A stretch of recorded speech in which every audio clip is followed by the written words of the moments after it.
You ask Tiger to solve. This deals with linear equations with one unknown.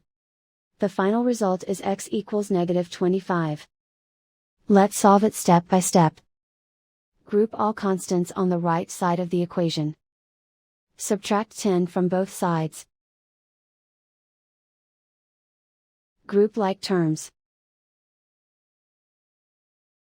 Simplify the arithmetic.